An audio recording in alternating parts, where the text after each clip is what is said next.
for the petroleum industry.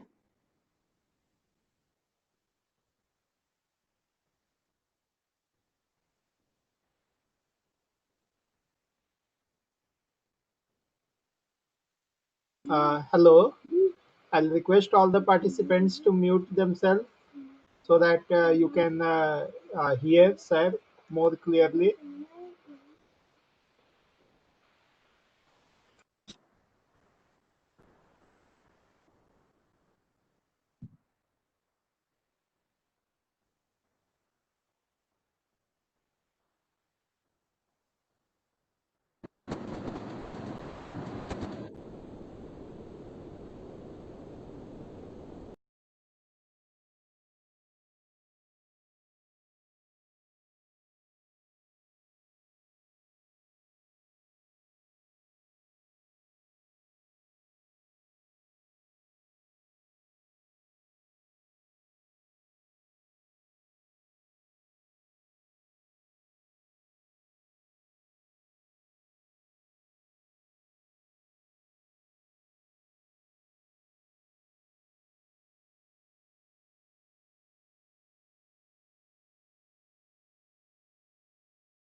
Hello.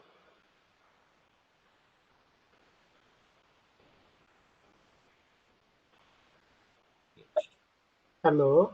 Okay, okay. Sorry. I was on mute, is it? Yes, sir. Sorry. No, no problem, sir. Yeah, sorry. Uh, Yes. okay, let me start again. I didn't notice somehow. I thought I unmuted and started speaking, right? Yeah. Thank you so much for joining back again. But let me introduce you to some more protocols before we actually enter into the devices. A little bit of to give you the devices as well, right? So.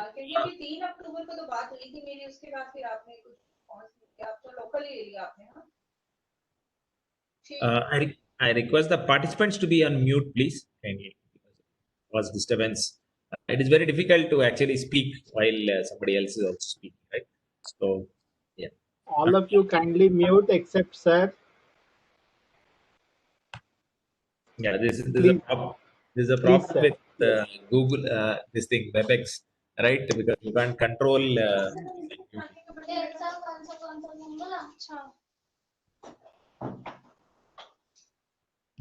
Yeah, anyway, so let's continue. So let me take you through some of these protocols very quickly, and I will not bore you with this, but whatever is important, let me throw some light, and then I think we'll move forward. We'll look at some devices, and maybe the programming of the devices is what is important, and you can take it up a little later, but I'll introduce, I will make you aware of things. So I think that's what I can do. Internet of Things is a full semester course. What we are doing in this workshop is trying to make you aware. I do a 12 credit course, 12 not 12 credit, 1 credit course. That is a 12 lecture course in Triple IT quota on the same topic. So some of the slides have been stringed to suit them for you, right? So let's look at how it goes. So these were the protocol architectures that we looked at, and this is another diagram that compares the TCP/IP and this thing, and this was what we looked at. So let us look at some things in detail. So IP version 6 is an important protocol that you should know. The advantage being a larger address space, it's a better header format. The new services like quality of service and multicast is thing, and allowance for extension. You can try to extend the protocol, and then a lot of support for resource allocation, more secure, and there is a support for mobility. The wireless part of it handled very effectively. So this is how it is 128 bit. Earlier it was 32 bit. So you can represent the notation in a string format, in abbreviated format. And then it supports these address types, unicast and addresses for a single interface in the case, and then multicast.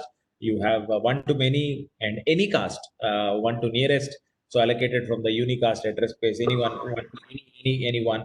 So multiple devices can share the same address in the case of anycast and things like that. So these are the address types which are there. And comparison, if you look at between IP version 4 and version 6, So basically, the source address and the destination address becomes huge because the number of bytes that occupy here, it was only 32-bit. Here it is 128. That is 4 times the size. And then the fragmentation, though it is allowed in IP version 6 also, is handled in a different way. So this entire 32 bits are not there to handle, and the time to live also is not mentioned. And of course, the remaining things are mentioned because flow label is mentioned because IEEE version 6 works in terms of flows. Earlier, IP version 4 was working in terms of connections. Here it is now called flows, and this making it end at level by adding options or padding is not there. The source and destination address will take the major this thing. So that is how the TCP and IP defined here. It is 20 bytes pair plus options. So the lowest size of an IP version 4 packet was 20 bytes, but here it becomes at least 40 bytes, right? So that's what we look at, and plus some of the extension headers may be there, right? This is how it looks like. This diagram is taken from RFC. Now you know what is the RFC. RFC is the request for comments. Request for comments is, whenever there is a protocol which is published, it is selected by the Internet Engineering Task Force. There you have to submit it for a request for comments, RFC, that is what, and they give a number. And once the protocol, the comments are addressed, it becomes a protocol. So it is again listed on the IETF. So from there, I picked up this IP version 6. This diagram is how it is mentioned there. So there are different traffic classes which are there, and basically how the traffic starts and from moves from the forwarding routers, and there are different classes or priorities of IP version 6 packets. So the basic general requirements are that there must be a means of upper layer protocol to supply for the value of the traffic class, and the traffic class can be changed by the source or the forwarder or the receiver. And an upper class protocol should not assume the value of the traffic class in a packet has not been changed. So there may be changes which can happen in between. And that is how we arrive at what is the flow labels. So the related sequence of packets are basically in a flow. So it needs special handling. So it is identified by source and address destination address and the source address plus the flow label. So the flow label is mentioned here as you see. So flow label, the source and destination address will decide a flow, right? So that is something which is there, and the router treats flow as sharing attributes. Similar packets related to one flow. So that is the basic idea. So the path, resource allocation, the discard requirements, accounting, security, all these things are similar for a particular flow, right? So that is something. So it can also treat flows differently based on the buffer sizes, the different forwarding precedents and things like that. So of course, basically network layer protocol, IP version 6. So then the security aspect of IP version 6 is IPsec. So most of you would have studied in IP version 4 also. It's a security framework, and it's a suite of security protocols, secures communication between two entities, and there are different modes of security transport that you look at. Transport mode, tunnel mode, the way open between host to host and between gateway to gateway via host, things like that. So, and of course, IP version 6 was already available with IP version 4 also, but it is mandatory for IP version 6.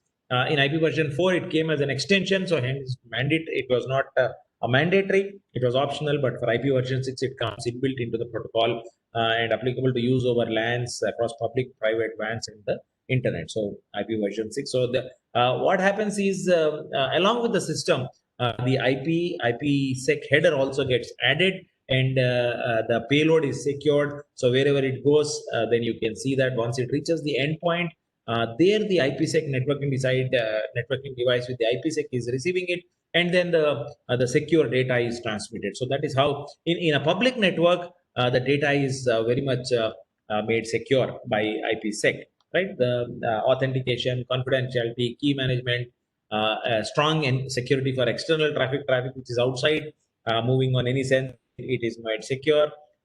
You can't bypass it, and then it is transparent to applications and end users. Nobody can see the payload. right? So that way, IP version 6 traffic becomes little secure with IP version IPsec being mandatory, right? So that is one protocol. I would love to speak more, but I thought I will let me introduce you, because I think you would have studied IP version 6 in detail.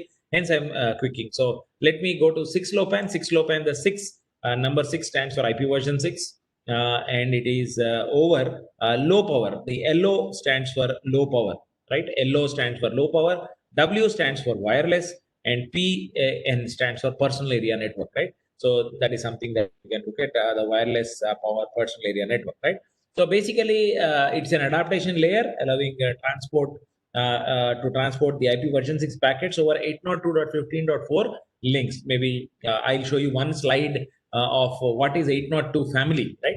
So how it differentiates. So maybe you can quickly understand. Maybe you can read the 802 family, because wireless, if you want to understand, you need to have a good understanding, good grasp of 802 series. So it uses the 802.15.4 in the unslotted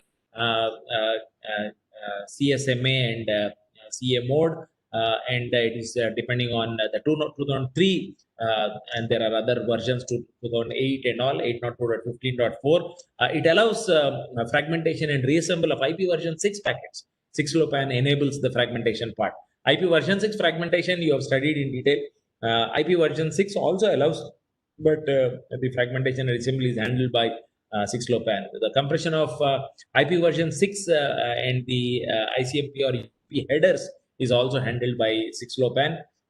Then you give mesh root supporting and low processing and storage cost. That is what is the strength of 6LoWPAN. So that is how it becomes a low power, because low processing costs are involved, right? So if you look at the diagram, these are the 5 layers of TCP/IP. So there is no layer in between Ethernet, MAC, and IP. But in the case of TCP/IP protocol, in the case of what you call IoT protocols, you see that the physical MAC layer, physical and MAC layer are from the 802.15.4 layers. Then there is a 6LoWPAN, which is coming at this layer between data link and network layer, right? And on top of that, you have the IP, which is IP version 6. Here it may be IP version 4 or IP version 6. But in the case of IoT, it is only this. Then you have UDP and ICP version 6, and then application layer. So this is a protocol suite in the case of an IoT environment, right? So the architecture has different types of 6LoWPAN, simple 6LoWPAN, extended 6LoWPAN, and an ad hoc 6LoWPAN. So as you see, if a router is directly connected to an edge router of your own network, it's a simple 6LoWPAN. But if it is coming on a backbone link and it is connected on edge routers, and there are networks which are shared, so you have what is called an extended LoWPAN, right? And then ad hoc LoWPAN, which is basically a wireless kind of a environment. So simple LoWPAN is a single edge router. If there are multiple edge routers with a common backbone link, it becomes an extended LoWPAN. And if it is no route outside the LoWPAN, it is wireless, wired. It is not connected through wires, so it becomes an ad hoc LoWPAN, right? So these are the MAC addresses that you can look at. So below is the physical layer, then the MAC layer, then the LoWPAN, then you go into IP version 6. So it gives the adoption part of it is until here. IP version 6 adoption is done. So efficient header compression, which is done. The as you saw, IP version 6 and UDP headers are compressed. The fragmentation part is also handled, and the 16-bit, 64-bit, and 16-bit addressing is also handled. All these things is done by 6LoWPAN. That is why it comes in between the physical layer, the MAC layer, and the network layer, right? So that's where it comes. And then of course it supports IP version 6 unicast, multicast, and broadcast supports IP routing as well. So that's where a new protocol is getting introduced. We will look into this. It is the routing protocol, or the RPL, right? So you can refer to the what you call the RFC of RPL, and then it is used for link layer mesh as well, right? So this is the adaptation. And then if you look at the compression, the header compression, it's a stateless compression, and it is a flow independent compression.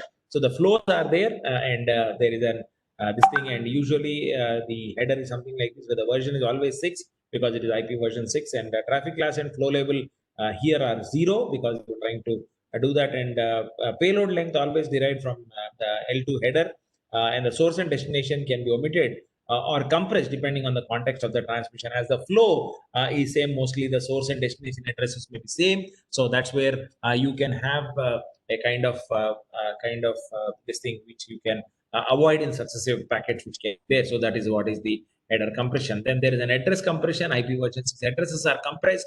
So prefixes are usually typically addresses within a 6-LoWPAN are typically common prefix. So you can shrink that prefix, and nodes typically communicate with one or few central devices. So you have context for such prefixes, and then you can support up to 16 contexts, right?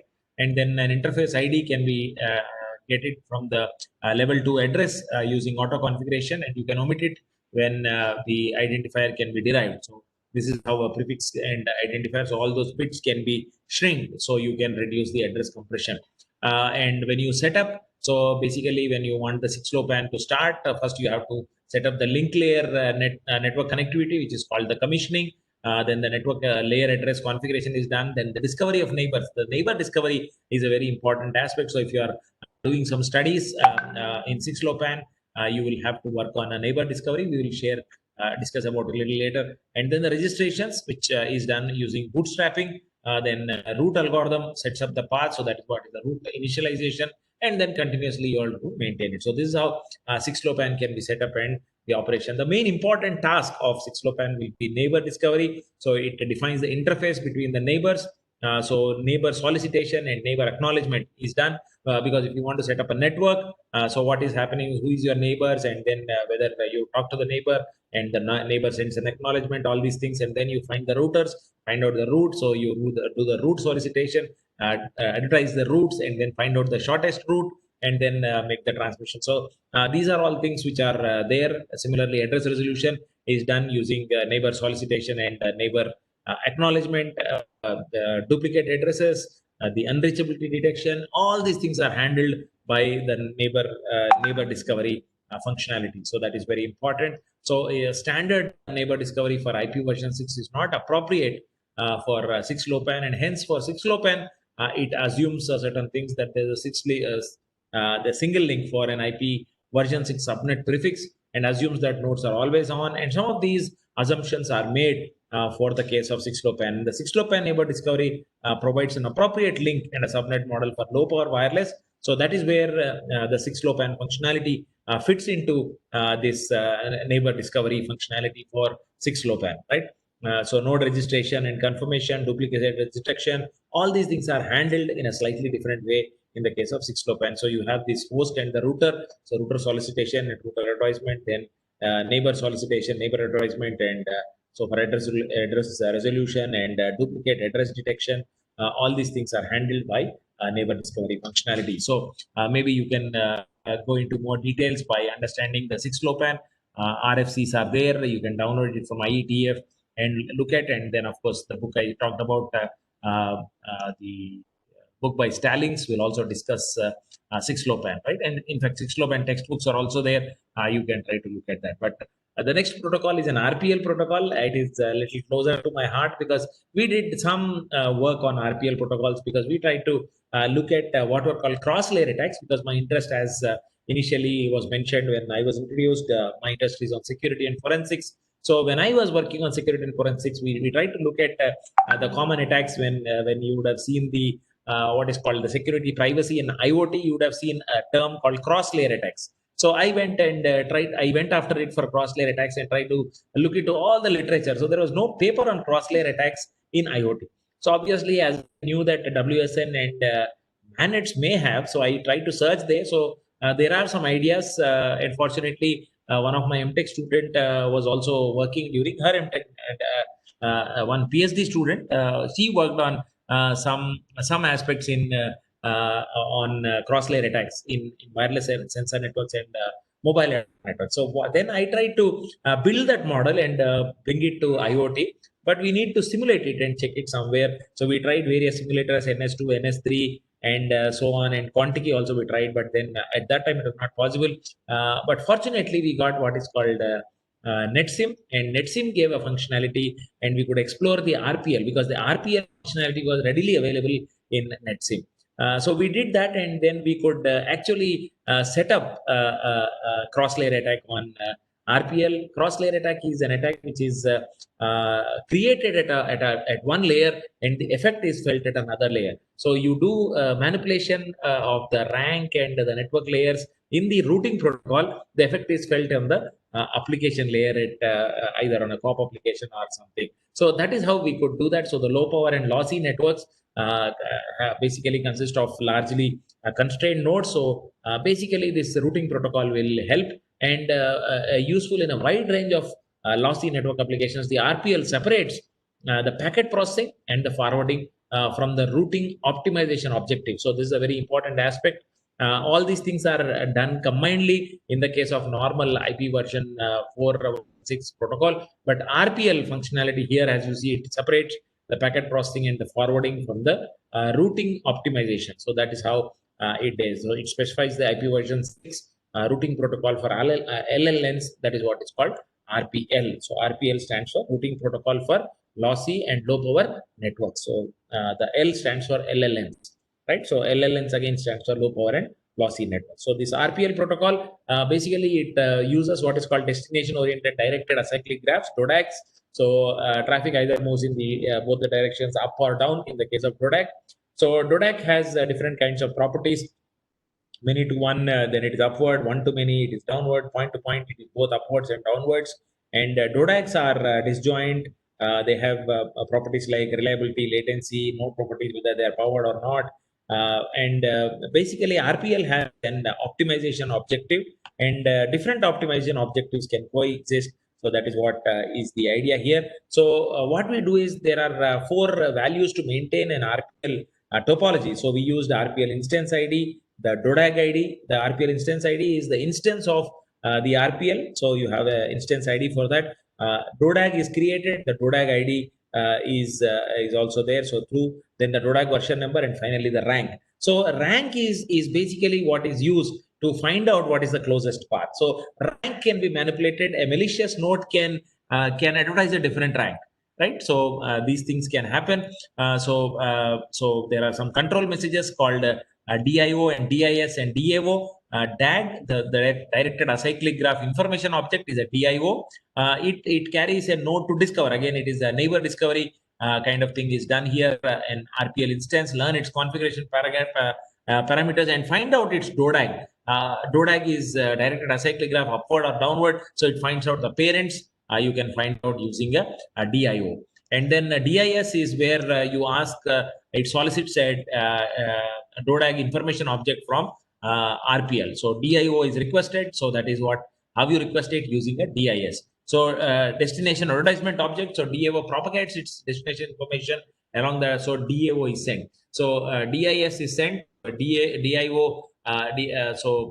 These communication happens in form of these control messages, right? So the DAG information object looks something like this. The DIS looks something like this, and then the DAG information solicitor. So these 3 DIO, DIS, and DAO. I think this must be DAO. These 3 things are there. Then how do we construct the routes? The construction of routes is basically the routes are constructed with nodes of decreasing rank. As the parents are there, they have lower rank. As the child are there, they have higher ranks. So lower ranks move up. Higher ranks, lower ranks are parents, higher ranks are children. So, okay, down routes towards the nodes of increasing rank. So, nodes inform the parents and you can try to move upwards. So, the forwarding rules, all rules go upwards or downwards along a DODAG. When going up, always forward to lower rank, and when going down, forward to a lower rank. So, it depends on the type of destination, whether you're going upward or downward. So, if you're going away, then you should look for higher ranks. If you are moving upwards, you should look for lower ranks. So that is what it happens. So now what happens is I can create a malicious node which will advertise a lower rank and say, if you are going in the upward direction, if I advertise lower rank, you will come to me. You will think I am the parent. I am the right direction, but actually I am on the lower side. I am going downwards, but I can advertise a higher rank. So this is a malicious node that we created. So that was what was there. So DODAG construction, the nodes periodically send link local multi-class DIO messages. So construction of DODAG is this process here.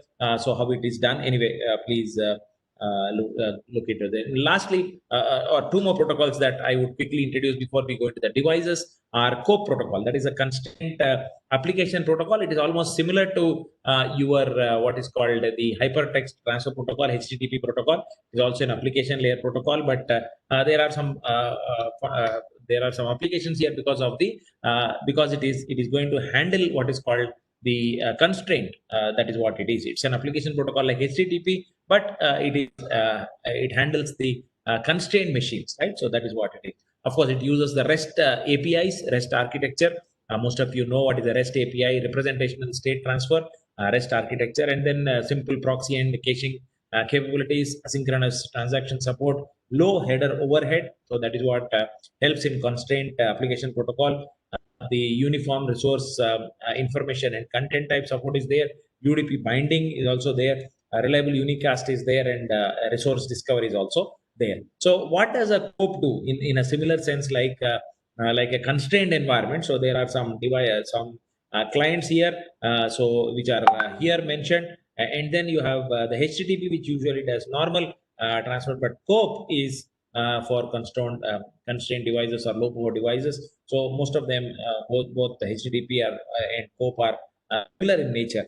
And like you have some messages in HTTP, here also you have some messages which are there. So the transactions are handled by some messages. Confirmable requests, that the receiving pair sends an acknowledgement. Non-conformable message, ACK, acknowledgement, and reset, RST, indicates that the con has been received, but some context is missing. So again, you please send it. So that is how it does. So though you have the similar methods like get, post, put, and delete. In the case of HTTP, also you have a get method, post method, like as it is mentioned. Methods are very similar to HTTP. Response codes are a subset of HTTP response codes. So by and large, COAP is a similar protocol to HTTP. So you retrieve the information, you create a new resource. In the case of post, you update the resource identified and deletes the resource identified in the case of these methods, right? So what happens in the case of COAP message?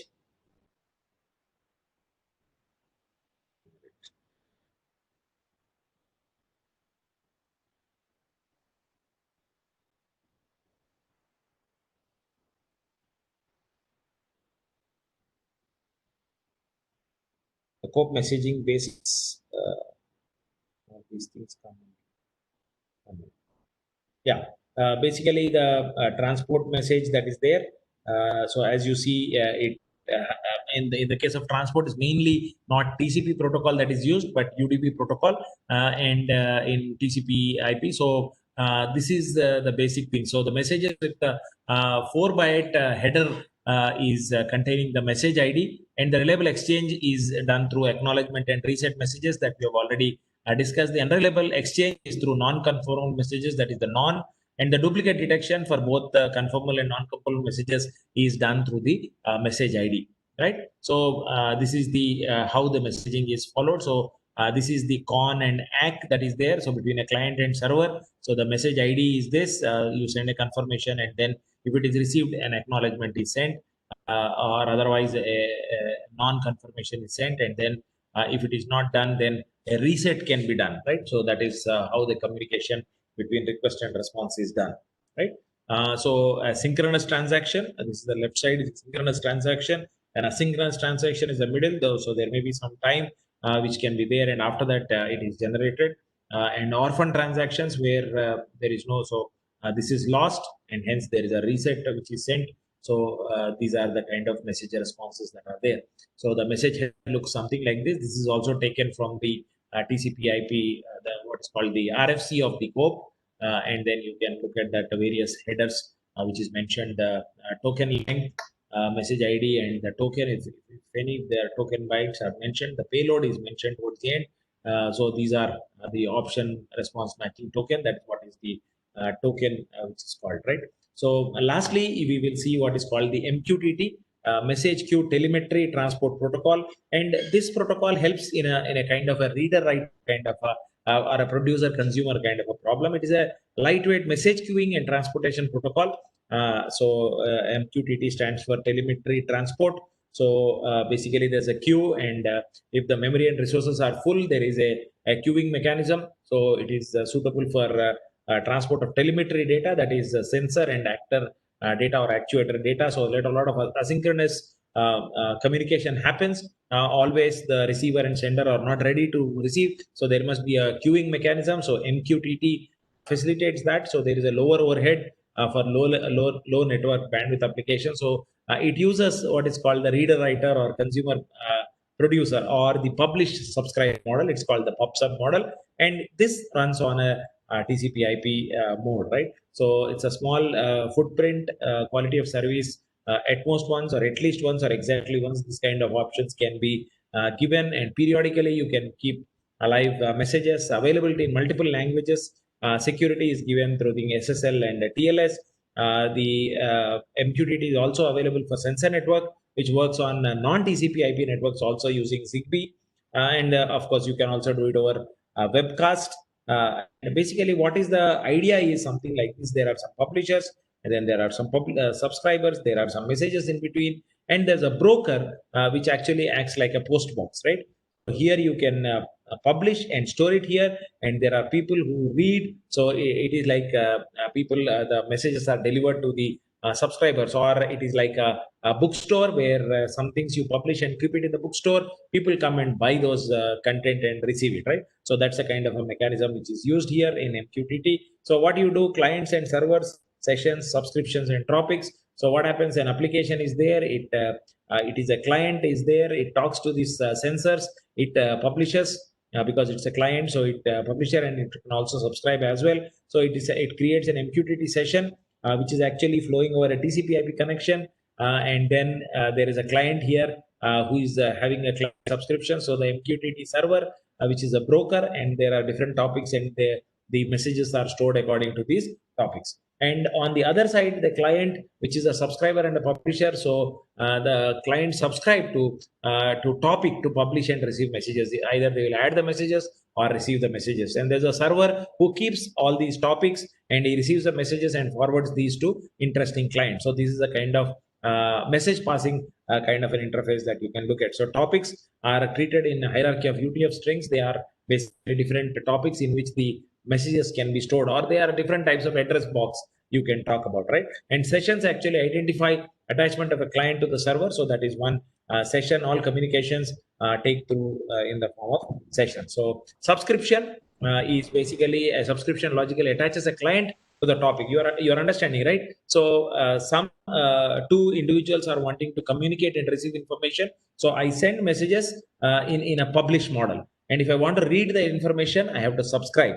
Somebody publishes, I subscribe. So that is how content is exchanged between these. In between, there's a broker who stores these messages, and these messages are segregated as topics, right? And then when you want to receive messages, you have to have a subscription, and whatever the unit of exchange of information, it is called a message. So MQTT it doesn't worry about what is the content, what is the type of message. It only says message. Okay, message is path. So differences between MQTT and HTTP, again, an application level protocol. Here it is data centric. There it is document centric. HTTP sends documents. Here it sends data only. This is a public subscribe. Similarly, it is a request and response. MQTT is more simple and it is small size because of low power devices, low data being handled. Their pages and books can be transferred, or PDFs can be transferred. Here, small data can be transferred, and service levels are 3. Libraries about 30 KB C or 100 KB Java programs. It's a large library. In the case of HTTP, data distribution is 1 to 0, 0 or n. Here it is 1 to 1 only. So that is a kind of thing. So a lot of applications where these things are used: home automation, healthcare, mobile phone apps, industrial automation, automotive, and IoT applications in general. So let me not take the questions now itself. Let me take up the devices in IoT, and then let me come back to the questions, right? So let me stop sharing, and then start sharing IoT devices. Yeah, this is a whole lot of information. I will share the 3 sets of slides: introduction to IoT, then the IoT protocols, and then the IoT devices, right? IoT devices are actually the devices which are sitting at the edge level, and they are some of these devices which are coming into the picture. So Arduino is one of the device that you should need to get acquainted with, and you must be aware of some of these tools. One of the tool is very important, that is Arduino Uno. There are different forms of Arduino, and of course there is BeagleBone Black, there is Raspberry Pi. Some of these microcontrollers must be aware, so that you can actually make use of it. And what is an Arduino, types of Arduino, standard board, that is Arduino Uno, and basically some sensors. So if you can combine all of these and then try to create a small IoT environment, right? So now the first challenge will be maybe if you are a serious researcher, I think spending rupees 20,000 is not a big issue. So you can get some of these some of these devices where you can combine them, and then you can try to look at that, right? So that is what it is. So let me show you some aspects what we are trying to look at. So basically, Arduino program. Let me skip. So this is a microcontroller. It's basically a microcomputer, as CPU has internal CPU, RAM, iOS interfaces. It is used for control purposes. So there are many microcontroller manufacturers. Intel is there, Analog Devices, Microchip, Amtel, and many more. Of course, you can also click on a list of these things. But what is Arduino? Arduino is a microcontroller board. It contains an onboard power supply. You can power it as well. It has a USB port to communicate with a PC, and you can have a microcontroller chip, right? So it simplifies the process of creating any control system by providing a standard board that can be programmed and connected to the system without the need of any sophisticated PCB design. So it is already a board which is printed. So that's what is a microcontroller board, right? With all these communication devices, an acquisition device that this can be very easily connected to the what you call the sensors, and they collect the data from the sensors, and then they send it to the any Wi-Fi end or any of these other end, right? So that is what it's an open source hardware, so you can get the details of the design or modify and make one of yours. And Arduino Uno's design is open source, and you can make changes and create your own boards. There are multiple boards. Arduino Uno is the quite famous one, but then you have Mega, you have Lilypad, you have Arduino PT, Arduino Nano, and Arduino Mini, variations. But Arduino Uno is the most popular of these boards. Maybe around 3,000 to 5,000 will be the cost of each of these boards. So these boards can help you instead of designing the whole IoT whole low-level network. What you can do is you can connect most of the sensors data to it, and they are all enabled through Wi-Fi. So you can connect to them and get the data from here. You can connect to a device. It can be a landing point for that. So this is the kind of this thing. So you have serial programming which can be done here. There's a microcontroller. There's an analog input which can be given. There's a power supply. There's a power input and an USB port. You can connect any USB cable and connect to a computer or a phone or something. And then there's a digital output here. So where you can see the output. So this is how an Arduino Uno board looks like. So digital or analog, all physical quantities are analog. Analog means the quantity can take any value between its maximum and minimum value. Digital means the quantity can take specific values, right? So then sensors, basically, of course, I've already introduced this term. It converts the physical quantity into electrical value. Humidity is a physical value. It converts into an electrical value. Air, wind, air pressure, temperature is a physical quantity. It is converted into electrical value, like that, right? So similarly, a light sensor, whether light is present or not, or somebody is present or not, visibility is cut or not, a lot of these things, right? When a person is standing before a urinal, water is flowing, and when he moves out, it stops. So that's the it's a light sensor, right? So change in voltage and resistance, right? So there are again photo sensors. When the light is falling, the current is cut off or the current is switched on. All these things, the photoresistor, photodiode, or phototransistor, a variety of devices. So what is the accuracy and what is the things that are there? So various photosensors are there, photoresistors are there, photodiodes are there, phototransistors are there. Based on light, things, how the response is there. You can look at resistor, diode, and transistor. And this is a simple code for IoT for LED blinking example. Arduino code, simple mode, digital read, digital write, there's a delay and other functions, and then unlock, read, unlock, write. So immediately the LED starts blinking on certain conditions. So this is an example, and you can download the Arduino IDE. If somebody wants to pick up programming Arduino, then you can look at this Arduino.cc is the website. You can get the contents and write codes using an editor here, right? So this is how it does. So there's a long language reference. You can go to the reference page and pick up Arduino. So buy a small kit, buy 1 or 2 sensors, and start writing some small code, and that will actually help you understand how hardware can be handled. The second device that I want to introduce is called BeagleBone Black. BeagleBone Black, about $45 or $50, maybe again another 3,000 to 4,000 rupees. So basically community supported development. So it's again open source for developers and hobbies. So boot Linux is under 10 seconds and get started. So it has a kind of a mini operating system which can be running within 5 seconds with just a single USB cable. So the USB connection is here, and then you have different things which are there in the BeagleBone Black, right? So about 1 gigahertz performance can be there. It's an onboard HDMI is there. USB cable is also there, and HDMI cable can also be there, and a faster memory with up to 512 MB DDR3 RAM can be there. So there's flash storage, and you can also you don't need to have a micro SD card. Now it has a flash storage directly. Earlier people used to insert a storage card, micro SD storage card for that. In the case of Arduino Uno, in BeagleBone Black, there is a flash storage, and it is support for existing plug-in boards, right? So it's truly flexible, open hardware and software development platform, just like Arduino Uno. All you need is the simple kit that is there, and you can use it, and you can develop a prototype, right? So the hardware is something like this. We have the RM Cortex A8. Mostly, it is available in most of our what you call mobile phones also. AMD Cortex ARM processor, and you have 512 MB DDR3 as already I talked about. Then there's a flash storage, 2 GB, 3D graphics accelerator, all in this small board. So a USB client is there, USB host is there, Ethernet HDMI, and then about 46 into 2 pin headers. So Armstrong Linux, that is what is powerful Linux, which can run in less than 5 minutes. The device can be powered off.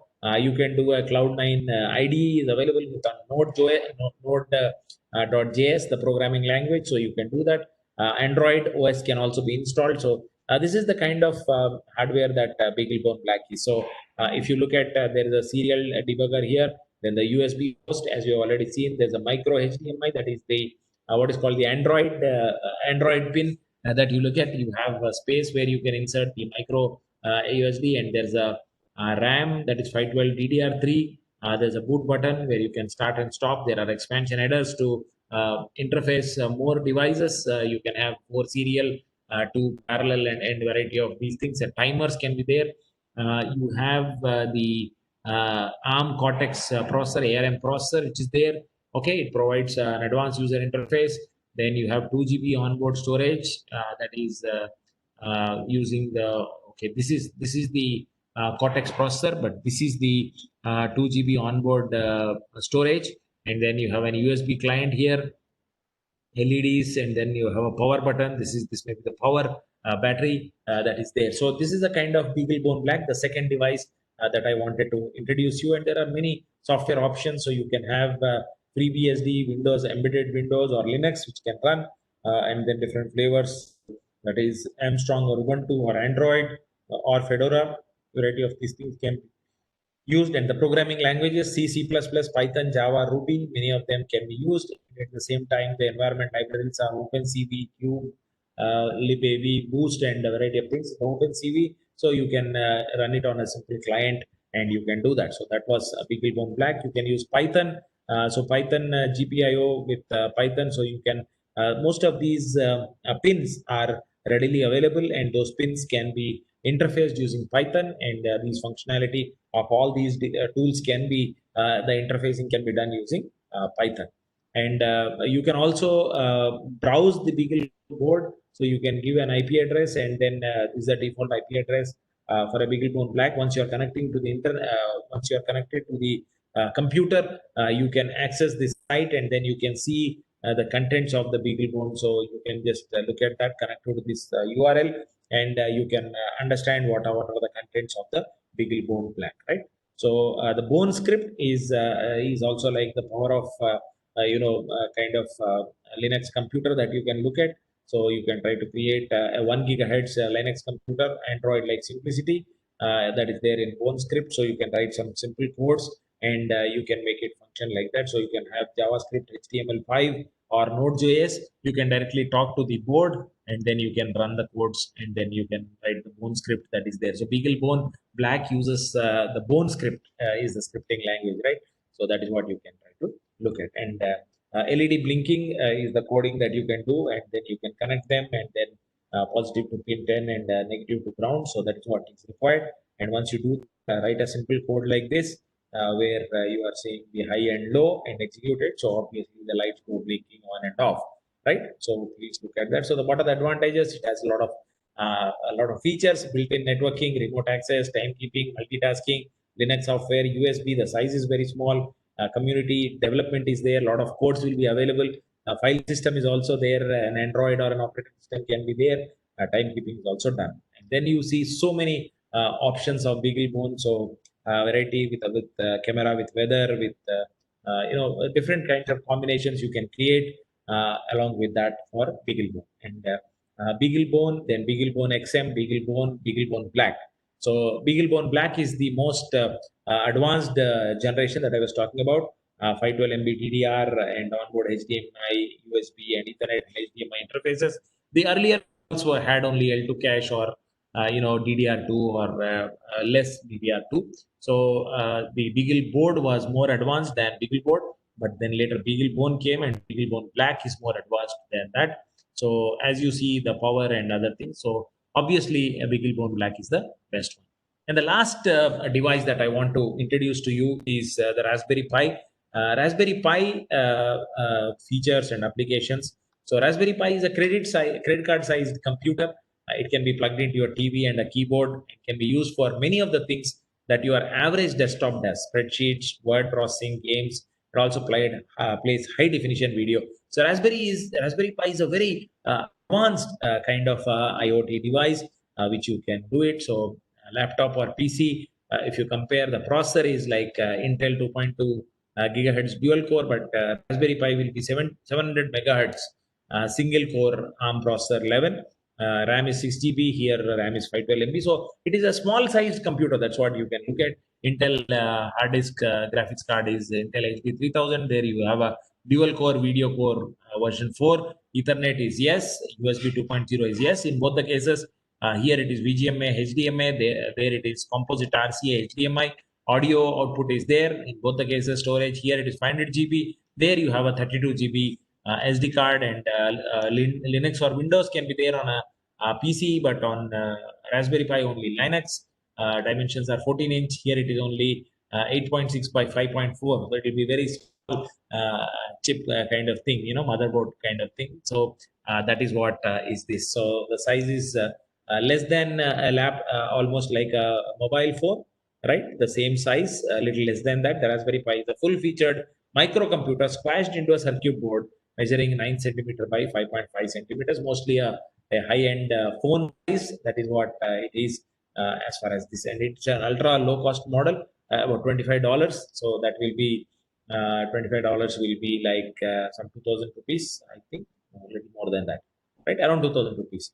Ultra low power, less than 1 watt, and credit card sized, fanless, no fan, instant startup, there is no delay, and complete easy to program computer. So again, Raspberry Pi has its own coding mechanism, and you can look at that. It provides a fun environment for experimenting with programming and electronics. Inexpensive, simple, open. Both are all the devices are open source and easy to maintain computers for schools, right? So the hardware is it has Ethernet socket, it has an HDMI socket, it has a USB 2.0, it has a video socket, SD card socket. So just understand it has a 3.5 mm audio output is there, header footprint is there for a camera connection.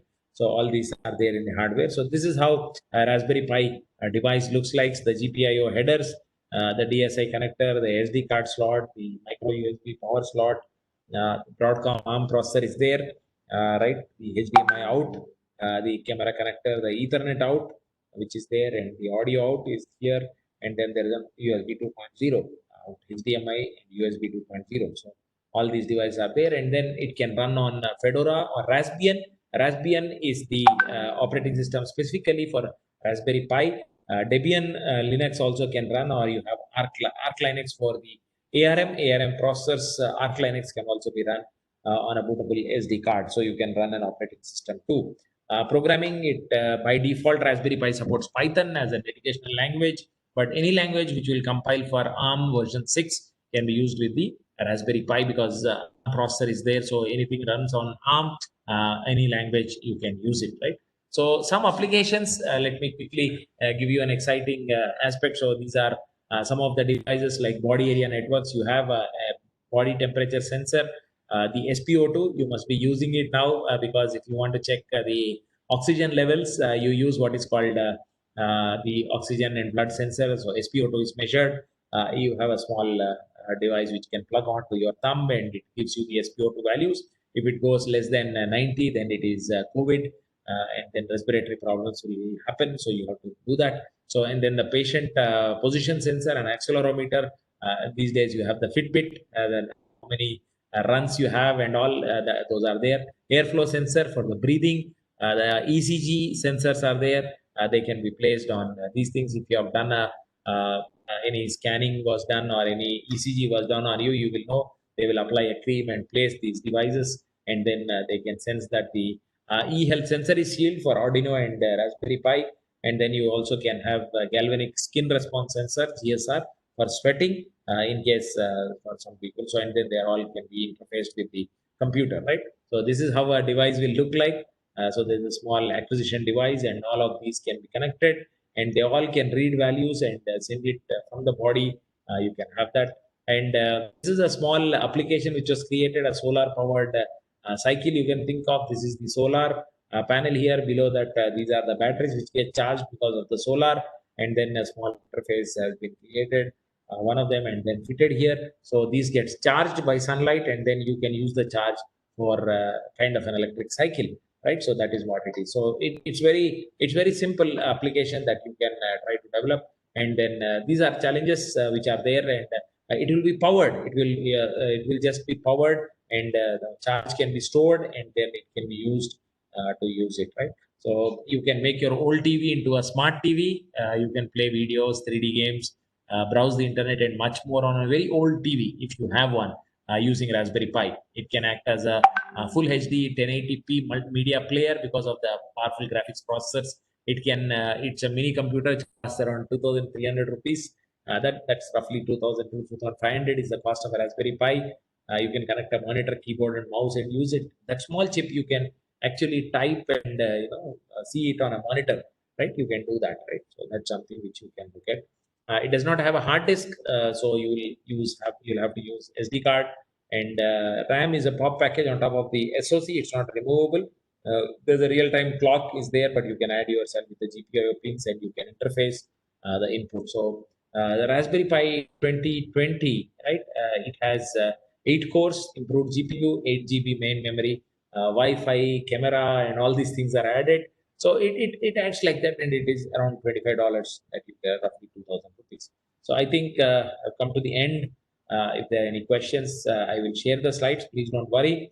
3 sets of slides I will share with you, and then you can move forward. I will share it by in another 10-15 minutes. You can look at it.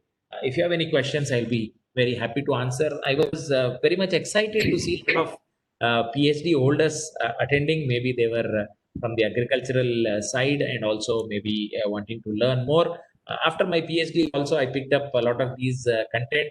Nobody taught me Internet of Things or blockchain or cloud computing. All these I picked up after my PhD was awarded. So I think it's a good sign that these days these talks are facilitating a lot of learning, and I am available for any questions, if any. And then if you need some advice, you can always mail me. Please don't expect an immediate response, but over a period of time, we will give you. I provided a bird-eyed view of the Internet of Things. And I don't know how many questions I'll be able to address today, but yes, we'll continue to learn. And tomorrow, Arka will take you a little more deeper into the technology and maybe the wireless point of view, and from the 802.15.4 point of view, he may take you down there. So that is one thing that you can expect, and you can look at that as well. So let me just look at one more thing. Meanwhile, you can look for the questions. You can try to ask the questions. If there are any, you can pile up. So Yes, sir, I have one question. yes, Actually, we are using NodeMCU, Raspberry Pi, all that, yeah, to sense the data from the sensors, and we send it to the cloud like ThinkSpeak and UbiDots. But today morning you discuss about the architecture where 4 layers were there. So I don't know exactly, in which layer what is fitting. So basically, I have a NodeMCU device where it is fitting out of that 4 layer, and the cloud where it is fitting. So actually I want the analogy between the layers and all this, my entire setup from sensor to cloud. yeah. The cloud is the part where the things are getting stored. Okay, that storage part is the cloud. When I showed you the IEEE World Forum protocol, I talked about data in motion and data in rest. Data in motion is the 4 layers of IoT. So when you talk about the 4 layers of IoT, it is the data from sensor to the storage, that is the cloud. That 4 layers are moving, right? So the first layer is where the devices are there, right? So that is the lowest layer, where it is the physical layer, and the physical layer are all wireless devices or the things that we talk about, right? The next layer, as you move to the network layer, it is the communication layer, where we try to communicate with from the sensors. They are moving to the acquisition is happening. Maybe a Raspberry Pi or something is collecting the data from the sensor. So they are the edge devices, right? From the edge devices, they are getting connected to the next layer, that is application support layer. Okay, that is the third layer where data is getting aggregated, right? And from there, it is getting stored on the fourth layer, that is the application layer. On the application layer, I have some programs which can be running, but the other 4 layers or other 3 layers that you see on top, in the case of a 7-layer IWF model, that is the IEEE World Forum model, the data is aggregated, the data is cleaned. So that is where the data science part of it comes in. But that is also included as an IoT. Here, this is the data which is collected. That is the first 4 layers that we talk about, which is equivalent to your TCP/IP layer, right? The fifth layer that we talk in TCP/IP layer, or the top 3 layers in the case of a IEEE World Forum model, are similar. They are all handling the data management part of it. The applications are handling the data. That part is what we are looking at. So that is how you can correlate. So if you build sensors are the lowest, the devices, that is the device layer is the sensors, the edge layer is your Raspberry Pi level, and then the what do you say, the network is the communication layer or the network layer, and the application support layer is there, and the last, where the data is getting stored on the cloud, is what is your application layer. Their variety of applications are created on the data, they run on the data, and they give you wisdom. So that is what is actually happening. So data which is consumed is the top 3 layers in the IEEE World Forum model. The bottom 4 layers are almost similar to the ITU-T model and the IEEE World Forum model. So that is, I think, you can try to understand. Yeah.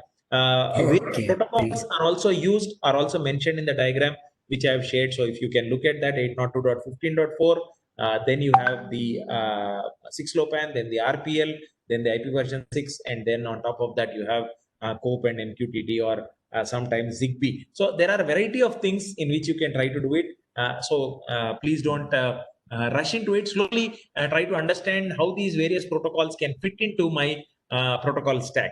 Okay, then you can actually, that's why I'm asking you to buy some of these devices, set up an environment, and then understand where these protocols are running. So looking at the TCP/IP protocol stack and the IoT protocol stack, you can correlate these layers. But obviously, to simplify your answer, the lowest 4 layers, or the only 4 layers in the ITU2 model, or the lower 4 layers of the IEEE World Forum model, are what we are talking about, right? The upper 3 layers are basically data science models. okay, sir. Okay, sir. Thank you very much. Yeah.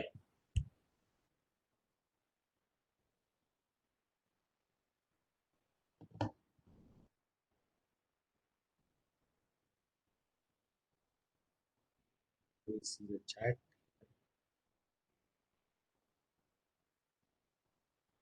I think those who have questions, if they can answer, they can raise with the sir. That will be nice. Most of the time is how can we connect MC with cloud? Yeah, just like when you send the data, I mean, you will need to create an application which will actually or an interface where this data gets stored there, right? So that is something which you need to set up, right? So that's what it is. I want to measure more than one analog input from node MCU. So what is the procedure for that? Can you suggest measure more than one analog input from node MCU? So basically, you need to look at interfacing devices. That's why I would suggest you to create a complete network end to end, right? From the sensor to the storage device, right? Or the base station. That kind of complete network, if you are able to create, then it will be easy for you to understand what you're doing. So it depends on the application and depends on the sensors. I think you will be able to do that. Remaining are all kind of appreciations. What is next after IoT? Internet of everything, Internet of robotic things, Internet of healthcare things, Internet of vehicular things. These are things which are coming up. And obviously, what we are trying to do is going to have very powerful computational facilities. Powerful computers are going to come, maybe quantum computing. So large computations can be handled. Large data can be collected. Many sensors, many variety of sensors, and they can produce huge amount of information, right? So that huge amount of information can be connected on a very high speed network, 5G, 6G. These kind of networks are going to send all that, and then the data can be very easily analyzed because of high speed computation like quantum computers, right? So a variety of modern technologies are coming together. So that is where we need to be. So we need to understand a little bit of quantum computing. We need to understand a little bit of data science, machine learning, deep learning. We need to understand a little bit of IoT, which is generating these network, and then use this information for improvement of society. I think that's where this is coming on. So I think that's what is next generation IT. So the data science can involve powerful deep learning algorithms, high performance computing, quantum computing will facilitate. In fact, quantum machine learning was a topic which I was listening recently presented by Microsoft. So please look up quantum machine learning, how quantum will facilitate machine learning and all these things. So that's something, right? So I will share the slides in the next 15 minutes. So Dr. Parikshit will share those content to you. I will give it to you through WhatsApp and we will circulate it to you. So that's what. So presently, my students are working on healthcare IoT, IoT trust management, and IoT forensics. Mostly, I am into security aspects, but I study each technology. So that's where I got interested in understanding these IoT protocols and have asked my students to implement and run these simulated versions on Quantiky and NetSim and NS3. So you can start off there.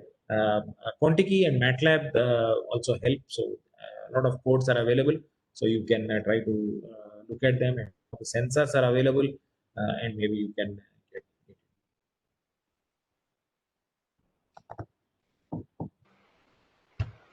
it.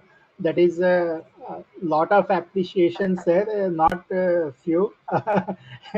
as as I was going through that, it's very the audience is very appreciative of your knowledge and your lecture skills, everything. So I think they have highly benefited out of it. Yeah. Why I think they have liked it is because I didn't go into the details. If I had made it more technical, you would have weighed down by the concept. But please read. I will encourage you to read William Stallings. I will encourage you to read RFCs, and my slides will actually give you the direction, the starting point. So what I have done is I have now ignited. Right, I have set a spark. Now the spark should become a fire. So that is in your hands. Right. As I was talking about Internet of Healthcare things, I was looking at some 400 papers in one IEEE communication surveys and tutorials paper, right? So just imagine like that, maybe on agriculture, there may be many papers. So please look at that and look at that. So Internet of Agriculture things maybe. right? So you can come up with something like that. So I think we must work on things which benefit. And I felt healthcare is a major aspect. So that's where the things are coming from, right? So yeah, So thank you. Next, tomorrow, Parikshit. Yeah. so tomorrow we'll have morning session on the IoT standards, industry standards. Thereafter, we'll have a session on happiness. That there is a slight change. Dr. Arka will be taking the session on Wednesday afternoon, and tomorrow 11:30 to 1 p.m. session will be taken by Shri Narhari Das Prabhu. So he will be talking on happiness in the life, and then afternoon we'll have hands-on on that Arduino board. So now whatever the thing you have taught, you have given the brief that introduction, sir. So now they will build on that in the next sessions.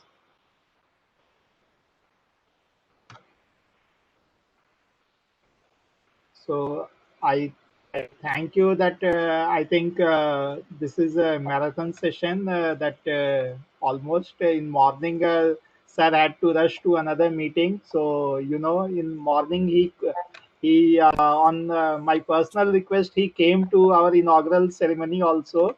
He had a lecture class from 10 a.m.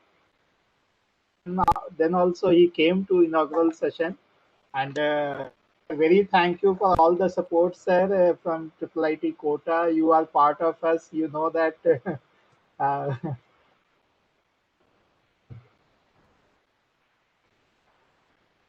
Yeah, thank you, sir. Thank you so much. I am very happy because this course I do for IIT, IIIT Kota for last 2 years. I've been teaching their final year students in 12 lectures the entire concept of IoT. Now I have put it in 3 lectures for you. So, so that's where the shrinking has happened. But anyway, it's a basic introduction. Thank you so much. yes. Thank you, all the participants. So we'll interact more on the WhatsApp and the on the WhatsApp about tomorrow program. So okay, thank you for the day. Let us meet tomorrow morning, 9:30.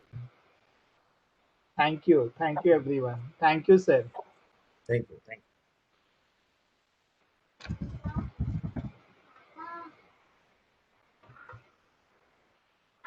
एक, एक